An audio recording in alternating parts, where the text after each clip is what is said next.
Betty, you've been an artist since 1980, when you got your fine arts degree. How, in general, have you developed in the last 30 years, would you say? Well, things have evolved rather than big changes in our style, starting out in one way and then working into another. Things have evolved based on the same things that I was actually experimenting with in art school. I was studying for my art degree when photorealism was one of the big movements. And I was working with a museum at the school, and I had occasion to go to New York and visit a lot of the galleries, and became quite familiar with photorealism. And it really attracted me, the idea of working with photos. All right. And I'm still working with photos. I didn't want to do photorealism the way people were doing it at the time. They were painting such exact paintings that it seemed like it was actually a photograph. But I wanted to work with the photograph as an object and then modify it in certain ways and play with it and develop sort of my own style of doing it. Oh, I see. The photos really relate to a lot of family past and family traditions. Is that? Yes, I decided I wanted to work with family album type photos. For emotional reasons, and also because I find them very attractive. I find them to be an important part of our lives. And I also find that the photographs from my family album are the same photographs that are in everybody's family album. Even with the difference between the United States and Spain, they still have photographs of the same kinds of things.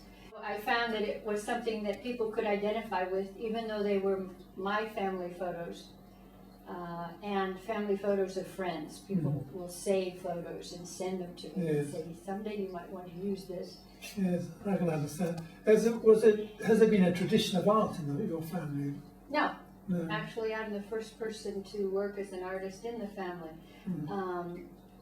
I had a lot of exposure to art as a child. My parents always took us to the Detroit Museum of Art. This was one of our favorite weekend excursions. And when I was in grade school, I was in special art classes, which the city organized for students that showed some talent in art. But my family, there was no one in my family who was an artist. Betty, how did you come to Spain? What brought you to Spain? Well, actually, I have a long history with Spain. I came to Spain as an exchange student when I was in high school, and spent the summer here with a Spanish family, actually in the town right next to where I live now, in Sitges, and also in the city of Barcelona.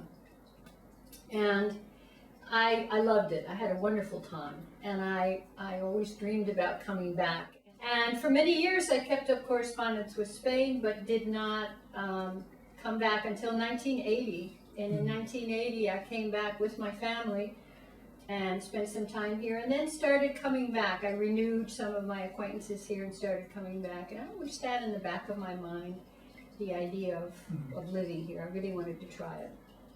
And so in 1983, I had to make a choice about where I wanted to live, and I decided I'm going to go to Spain. I'm going to try it. And people asked, well, how long will you stay? And I said, well, as long as it works. And it's still working. It's still working, yeah.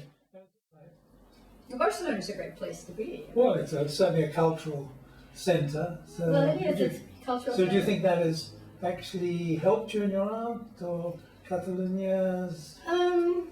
I don't see any change in my art from the fact that I'm living and working in Spain, in the sense that I'm not sure it would be that much different had I stayed in the States. But, it's hard to tell. Certainly my subject matter is not particularly in the same way staying there. The nice thing about Barcelona, too, is the weather, the light. The light is wonderful for a painter, and also just for just flourishing as a human being. It's very attractive to me. Oh, good. Talking about the influence of artists, or particular artists, or art movements, or any particular art professor, are there any, can you identify any of those that have particularly influenced you in your work, when you're learning? Or? Yes, I think so. I don't think they're readily identifiable. I don't think they're that obvious to people.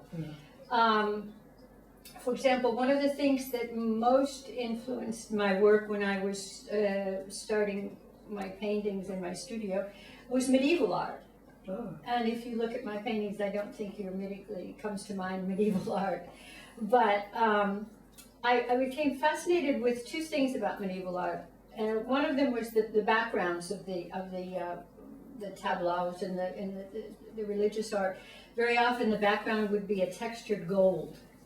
It would have like a pattern design with texture. It was done with relief. And I liked that. I liked the fact that there was this pattern background behind the figures. Mm-hmm. And then the other thing about early medieval art was that there was no modeling. There was no sense of three dimension in the figures. The faces could be fairly realistic, but the figures were sort of no body, just flat, and very often painted with patterns, very elaborate patterns on the clothing, and they often seem to be floating in this pattern background.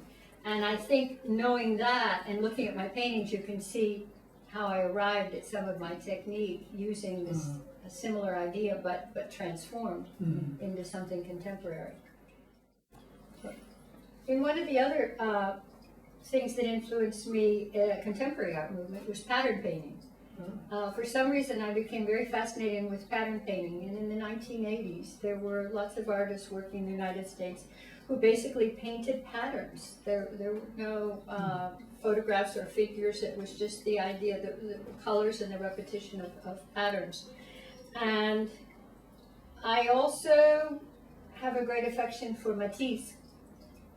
And again, I think it was his use of color and his use of pattern. He also used a lot of patterns on the wall, patterns on the clothing of his figures in his paintings. And a painter who perhaps is not as well known is Vuillard, the French painter. Mm-hmm. And he painted these little tiny domestic scenes of daily life, which I guess appealed to me too, because my photographs are basically photographs from daily life. And also he did a lot of patterns on the clothing and on the walls, the wallpaper, the oriental rugs on the floor. So it seemed to have an attraction for that.